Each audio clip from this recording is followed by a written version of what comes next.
again.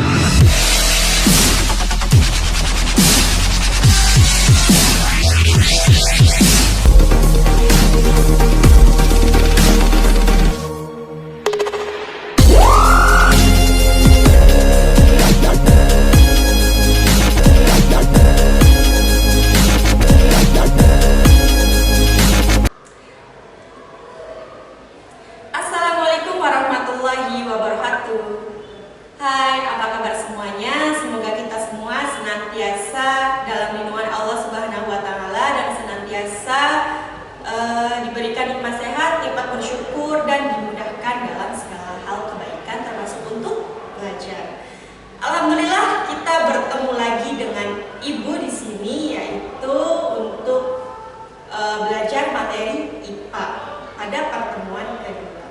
Nah, baiklah anak-anak, sebelum memulai pembelajaran, alangkah lebih baiknya kita biasakan kebiasaan yang baik, yaitu sebelum memulai pembelajaran kita berdoa terlebih dahulu. Kita meminta kepada Allah supaya diberi kelancaran dalam menimba ilmu pengetahuan. Mari sama-sama menundukkan kepala, kita berdoa untuk kebaikan kita masing-masing. Berdoa dimulai. Bismillahirrahmanirrahim. Raditu billahi rabba wa bil islami dina wa bi muhammadin nabiyya wa rasula. Rabbi zidni ilman nafi'an warzuqni fahman waj'alni minas solihin. Artinya, dengan menyebut nama Allah yang Maha Pengasih lagi Maha Penyayang, saya rela Allah Tuhanku, Islam agamaku, Muhammad nabiku, dan utusan Allah. Ya Allah, tambahkanlah kepadaku ilmu yang bermanfaat. Berikanlah aku rizki pemahaman, dan jadikanlah aku dari golongan orang-orang yang soleh. Amin ya rabbal alamin. Selesai. Ibu ucapkan terima kasih kepada kelas 9B, 9C, 9D, 9E, dan 9F yang sudah login mata pelajaran Ibu. Semoga apa yang akan Ibu sampaikan ini dapat berjalan dengan lancar dan ilmu yang didapatkan oleh kalian dapat bermanfaat. Ya, silahkan ambil yang baiknya, buang yang buruknya, jangan diikuti yang buruknya. Intinya, setiap kebaikan silahkan kalian amalkan. Seperti itu. Baik anak-anakku, kita masuk ke pertemuan kedua, yaitu dengan subtopik struktur dan fungsi sistem reproduksi pada manusia. Nah, pada pertemuan pertama kita telah membahas tentang pembelahan sel mitosis dan meiosis. Pembelahan mitosis itu merupakan pembelahan yang hasil atau anakannya itu sama dengan induknya. Jadi misalkan kalau induknya itu diploid, maka hasil anakannya juga diploid. Berbeda dengan pembelahan secara meiosis. Pembelahan secara meiosis itu merupakan pembelahan tereduksi ya, karena misalkan sel induknya itu diploid, maka akan dihasilkan sel anaknya itu haploid. Nah, tempatnya di mana? Apakah sama tempatnya antara pembelahan sel mitosis dan meiosis? Tidak. Jika pada pembelahan mitosis itu terjadi pada sel somatik atau sel tubuh, pembelahan meiosis terjadi pada sel kelamin. Nah, itulah materi kemarin. Sekarang kita mulai ke struktur dan fungsi sistem reproduksi pada manusia. Baik anak-anakku, kalian bisa lihat gambar di samping. Itu ada organ reproduksi pada laki-laki. Ada apa saja itu? Yang pertama itu ada penis. Penis merupakan bagian luar organ reproduksi laki-laki yang berfungsi sebagai saluran kencing atau saluran sperma. Yang kedua itu ada scrotum. Scrotum itu bagian seperti kantong yang di dalamnya itu terdapat testis. Nah, berfungsi untuk apa ini skortum? Berfungsi untuk menjaga testis agar sesuai dan produksi sperma. Yang ketiga itu ada epididymis. Epididymis ini adalah saluran yang keluar dari testis yang berbentuk seperti tanda koma. Nah, itu tuh tandanya nih. Gambarnya seperti tanda koma kan? Nah, dengan ukuran kurang lebih 4 cm berfungsi sebagai tempat penyimpanan sperma sementara. Kemudian yang selanjutnya itu ada vas deferens. Vas deferens ini merupakan saluran panjang yang mengarah ke atas dan merupakan lanjutan dari epididymis. Fungsinya untuk apa? Yaitu untuk menghubungkan epididymis dengan uretra. Nah, selanjutnya itu ada uretra.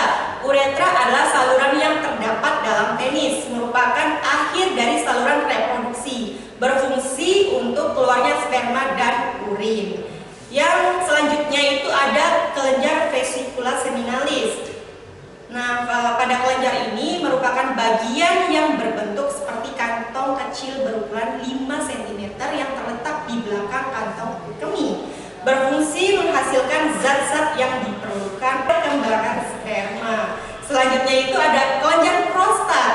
Nah, kelenjar prostat ini merupakan bagian yang berbentuk seperti kue donat yang terletak di bagian kantong kemih, berfungsi menghasilkan cairan asam. Selanjutnya ada kelenjar Cooper, bagian yang berbentuk seperti kacang yang terletak di bawah kelenjar prostat. Fungsinya untuk apa? Yaitu untuk menghasilkan lendir dan cairan yang bersifat basah. Nah, sebelum kesini Ibu ingin sampaikan bahwasanya alat reproduksi laki-laki itu ada yang terdapat di luar dan di dalam. Nah, ada yang di bagian luar itu merupakan alat reproduksi yang terletak pada bagian luar tubuh dan dapat diamati secara langsung. Kalau yang bagian dalam berarti tidak dapat diamati secara langsung. Apa saja sih alat reproduksi bagian luar itu? Yang pertama itu ada penis. Penis itu yang bentuknya panjang. Lalu skortum. Skortum itu yang membungkus testis. Nah, yang di bawah penis itu loh. Kemudian yang kedua itu ada alat reproduksi laki-laki bagian dalam. Alat reproduksi bagian dalam ini merupakan alat reproduksi yang terletak pada bagian dalam tubuh dan tidak bisa diamati secara langsung. Alat reproduksi ini antara lain terdiri dari testis, saluran sperma, uretra, dan kelenjar reproduksi. Testis, tempatnya di mana? Tempatnya yang di bawah tuh, yang digambar itu di bawah penis tuh, yang seperti bola itu namanya testis. Kemudian ada saluran sperma, tersusun atas epididymis dan vas deferens dan uretra. Kemudian ada kelenjar reproduksi. Ada apa saja sih kelenjar reproduksi di sini? Yaitu ada 3 kelenjar. Yang pertama itu ada vesicula seminalis, kelenjar prostat, dan kelenjar Cooper. Nah, itulah alat-alat reproduksi bagian dalam pada laki-laki. Kita sudah mengenal alat reproduksi bagian dalam, bagian luar pada laki-laki. Sekarang kita masuk ke tahap selanjutnya, yaitu spermatogenesis. Nah, di sini tanda bahwa sistem reproduksi pada laki-laki telah matang atau keluarnya cairan mani dari penis. Biasanya cairan mani itu keluar pada saat anak laki-laki mengalami mimpi basah. Mimpi basah pada umumnya terjadi saat atau berumur 10-14 tahun. Kira-kira kalian umurnya berapa? Ada ya segitu, berarti kemungkinan kalian juga sudah mengalami mimpi basah. Baik adik-anak, kita masuk ke pembahasan kita selanjutnya, yaitu pada proses pembentukan sperma atau disebut juga dengan spermatogonium. Terjadinya di mana ini pembentukan sperma? Terjadi di tubulus seminiferus. Nah, kita lanjut ke materi ini. Terjadi di tubulus seminiferus. Nah, di sini ada spermatogonium. Atau sel spermanya itu diploid ya. Kemudian mengalami pembelahan secara mitosis, menghasilkan spermatosit primer. Nah, dari spermatosit primer ini masuk ke tahap meiosis 1, yaitu untuk menghasilkan spermatosit sekunder. Lalu dari spermatosit sekunder ini berarti selnya sudah haploid ya, kemudian membelah masuk ke meiosis 2.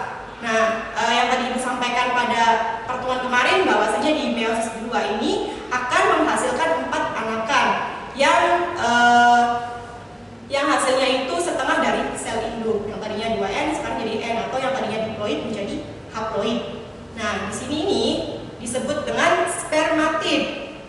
kemudian dari spermatid itu mengalami diferensiasi atau mengalami perubahan sel anakan yang jumlahnya itu berkurang dari sel induk. Oke, kita lanjut ke organ selanjutnya, yaitu organ reproduksi pada perempuan. Ada apa saja? Silahkan kalian lihat gambar di samping, yaitu yang pertama ada ovarium. Apa itu ovarium? Ovarium itu adalah struktur berbentuk seperti telur, terletak dua buah di samping kanan dan kiri uterus. Fungsinya untuk apa, Bu? Untuk menghasilkan sel telur atau ovum. Kemudian di situ ada saluran telur atau tuba fallopi. Saluran yang menghubungkan ovarium dengan rahim atau uterus. Nah, selanjutnya itu ada infundibulum, struktur yang berbentuk seperti corong dan merupakan ujung dari tuba fallopi. Yang selanjutnya itu ada rahim atau disebut juga dengan uterus. Strukturnya itu seperti buah pir yang berfungsi sebagai tempat berkembangnya janin selama kehamilan. Selanjutnya yaitu ada endometrium. Nah, endometrium ini merupakan lapisan yang membatasi rongga rahim dan melurus saat menstruasi. Jika kalian mengalami menstruasi itu sakit banget nih bagi kaum perempuan. Nah, wajar saja ya, karena lapisan atau dinding endometrium kalian itu sedang luruh. Jadi wajar kalau misalkan kalian mengalami rasa sakit pada awal-awal menstruasi. Nikmatin saja ya. Nah, yang kemudian itu ada cervix. Cervix ini adalah struktur rahim bagian bawah atau leher rahim ya, disebut juga, yang menyempit dan membuka ke arah vagina. Nah, selanjutnya itu ada vagina. Pasti kalian sudah tahu nih vagina itu apa. Saluran yang menghubungkan lingkungan luar dengan rahim, saluran yang mengalir darah menstruasi dan tempat keluarnya bayi. Kemudian ada fimbriae, struktur yang berjumbai seperti jari jemari yang berfungsi menangkap sel telur. Oke, anak-anak silahkan lihat gambar di samping. Ibu ingin mengucapkan sekali lagi kepada kalian.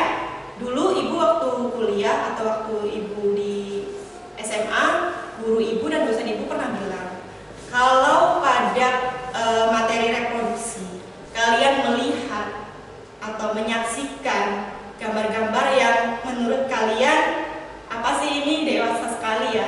Kalau kita lagi belajarnya reproduksi, itu berarti kalian jangan berpikir seperti itu. Kalian berpikirnya untuk ini adalah suatu pengetahuan. Jadi kalau misalkan orang biologi atau orang IPA membahas tentang ini, itu adalah suatu kewajiban. Dan tolong jangan tanggapannya yang gimana-gimana. Ibu ingin menyampaikan suatu ilmu pengetahuan kepada kalian. Silakan kalian pikirannya selalu positif ya. Lihat gambar di samping, karena ini adalah pengetahuan untuk kalian. Baik laki-laki maupun perempuan itu alat reproduksinya dibagi menjadi dua, yaitu bagian luar dan bagian dalam. Oke, kita masuk ke alat reproduksi bagian luar pada perempuan. Kalian bisa lihat gambarnya, itu gambar apa? Tidak ibu sebutkan, pasti kalian sudah tahu ya. Nah, di situ yang ditumbuhi rambut-rambut halus itu disebut pubis. Nah, kemudian ada prepuce, klitoris, uretral ovis, dan vaginal corpus. Dan selanjutnya itu yang paling bawah ada perineal. Nah, kalian pernah dengar tidak? Ketika ibu kalian melahirkan atau saudara kalian melahirkan itu dijahit. Apanya sih yang dijahit? Kalau misalkan orang melahirkan itu, nah, bagian perinealnya yang dijahit. Nah, bagian perineal itu dijahit karena memang sengaja dipotong atau robek pas keluar bayi ya. Gitu. Jadi bagian itunya yang dijahit pada saat melahirkan. Oke, kita lanjut ke struktur bagian dalam pada perempuan, yaitu yang ibu tadi sebutkan, ada tuba fallopi, ada rahim, ada ovarium, ada cervix, dan ada vagina. Nah, gambar tadi itu vagina letaknya di situ yang paling bawah. Nah, jika kita telusuri lagi itu bentuknya seperti itu. Di dalam vagina itu tuh ya, itu berarti bentuk rahim kita sebutnya. Tapi rahim juga ada banyak bagian-bagiannya nih. Ada tuba fallopi, rahim, ovarium, endometrium, dan lain sebagainya. Kalian bisa lihat gambar di samping. Baik, kalau tadi pada laki-laki itu mengalami spermatogenesis, kalau perempuan itu adalah oogenesis. Apa sih oogenesis itu? Oogenesis merupakan proses pembentukan sel kelamin perempuan, yaitu sel telur atau ovum, dan terjadi di dalam organ yang disebut ovarium. Berbeda dengan spermatogenesis yang dimulai ketika anak laki-laki mulai masuk masa pubertas, oogenesis ini dimulai sebelum anak perempuan lahir. Nah, baik, itu adalah proses oogenesis yang dimulai dari ovogonium atau sel telur yang mengalami pembelahan secara mitosis. Nah, kalau pembelahan secara mitosis berarti tidak ada reduksi ya. Hasilnya itu sama diploid, kemudian masuk ke oosit primer, mengalami pembelahan lagi, tapi pembelahannya secara meiosis 1. Nah, kalau misalkan sudah masuk ke meiosis 1 berarti ada reduksi dari selnya, yaitu yang tadinya diploid kemudian menjadi haploid. Nah, ini disebut oosit sekunder. Kemudian dari oosit sekunder itu masuk ke pembelahan meiosis 2 yang menghasilkan ootit. Kemudian ootit menghasilkan ovum atau sel telur. Itulah proses pembelahan pada sel telur ya, atau disebut juga oogenesis. Jadi ada dua pembelahan, mitosis dan meiosis di sini. Sama seperti spermatogenesis. Oke, baiklah, itu adalah seputar tentang reproduksi pada laki-laki dan perempuan. Sekarang kita masuk ke pembahasan selanjutnya, yaitu menstruasi. Nih, bagi anak-anak perempuan pastinya sudah paham apa itu menstruasi. Menstruasi merupakan suatu keadaan keluarnya darah, lendir, dan sel-sel epitel yang menyusun dinding rahim. Apabila seorang perempuan mengalami menstruasi,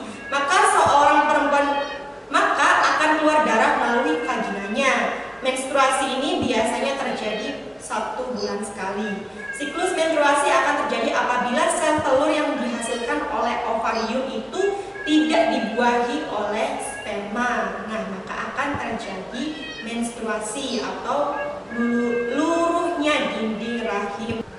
Rendahnya hormon estrogen dan progesteron akan menyebabkan jaringan penyusun dinding rahim rusak dan pembuluh darah yang ada pada dinding rahim pecah sehingga perempuan mengalami menstruasi. Seperti itu ya, yang tadi Ibu sebutkan di awal tadi, kenapa perempuan yang mengalami menstruasi pada hari-hari pertama itu terasa sakit, ya wajar saja karena terjadinya atau luruhnya dinding rahim. Seperti itu anak-anak.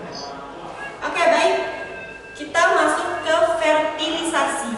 Fertilisasi terjadi apabila ada sel sperma yang masuk ke dalam saluran reproduksi perempuan. Nah, kalau tadi jika sel telurnya tidak dibuahi maka akan terjadi menstruasi, jika dibuahi maka akan terjadi fertilisasi. Nah, sel sperma tersebut akan bergerak menuju sel telur. Apabila telah bertemu dengan sel telur, bagian sel sperma itu akan masuk ke dalam sel telur dan meninggalkan ekornya.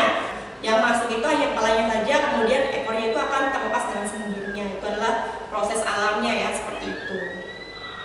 Proses inilah yang mengawali terjadinya fertilisasi. Fertilisasi itu merupakan proses peleburan inti sel sperma dengan inti sel telur sehingga membentuk zigot. Nah, seperti itu anak-anak. Proses fertilisasi ini terjadi di dalam tuba fallopi. Bu, gimana sih bentuk dari sel sperma itu? Nah, bentuknya tadi, nah seperti itu. Kalian bisa lihat gambar di samping. Itu ada bagian-bagian dari sel sperma, itu ada bagian kepala dan bagian ekor. Nah, pada bagian badan ini mengalami bagian badan sampai ekor itu terjadi gaya dorong yang menyebabkan sel sperma itu dapat berenang atau berjalan menuju sel telur dengan sendirinya. Masya Allah, luar biasa sekali ya anak-anak.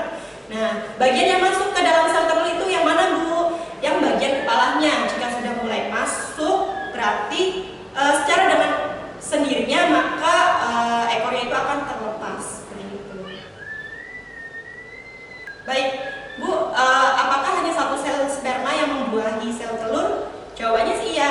Tapi yang sebenarnya ketika seseorang mengalami ini ya, proses fertilisasi itu ada sebuah pertarungan. Kita ibaratkan sebuah pertarungan karena banyak sekali atau jumlah dari sel sperma. Nggak 1-2 aja, tapi berjuta-juta. Ya, kalian bisa lihat gambar di samping, itu yang bulat seperti bola itu adalah sel telur, dan yang kecil-kecilnya itu seperti brudru itu adalah sel sperma. Nah, jadi antara sel sperma yang satu dengan yang lainnya itu saling saling berebut untuk bisa masuk ke dalam sel telur seperti itu. Yang masuknya itu berapa, Bu? 1. Yang bisa masuk itu hanya 1. Dan jadi kesimpulannya, dari jutaan sel sperma yang masuk ke saluran reproduksi perempuan, hanya 1 sperma yang dapat membuahi sel telur. Mengapa demikian? Setelah salah satu sel telur sperma memasuki langsung pada sel telur, itu yang akan menyusun suatu lapisan yang tidak dapat dilewati oleh sel sperma yang lainnya. Jadi jika misalkan sel sperma berhasil masuk ke dalam sel telur, maka yang lainnya itu tidak akan bisa masuk ke dalam sel telur tersebut. Nah, berarti kalian itu adalah contoh dari produk yang unggul sebenarnya. Sejak sebelum kalian dilahirkan, kalian itu sudah unggul. Kalian itu merupakan produk unggulan. Ayolah, yang unggulan kayak gini jangan sampai kalian lemah, jangan sampai kalian malas dengan keadaan. Kalian itu sudah unggul dari sananya. Ayo, mari kita kembangkan bareng-bareng, kembangkan semangat kalian untuk belajar. Di mana bakat kalian, di mana minat kalian, seperti itu. Kalian harus kembangkan sedemikian, karena kalian itu merupakan produk unggul sejak sebelum kalian belum dilahirkan. Baiklah, itu adalah pokok pembahasan kita pada hari ini. Terima kasih telah menyaksikan video pembelajaran yang Ibu sampaikan. Kurang lebihnya mohon maaf. Ambil yang baiknya, jangan ikuti yang buruknya, karena segala kebaikan itu berasal dari Allah Subhanahu wa Ta'ala, dan keburukan itu mungkin dari Ibu sendiri. Kurang lebihnya mohon maaf. Wabillahi taufiq wal hidayah. Wassalamualaikum warahmatullahi wabarakatuh. Sampai bertemu di pertemuan selanjutnya, yaitu pada materi upaya dan pencegahan penyakit reproduksi.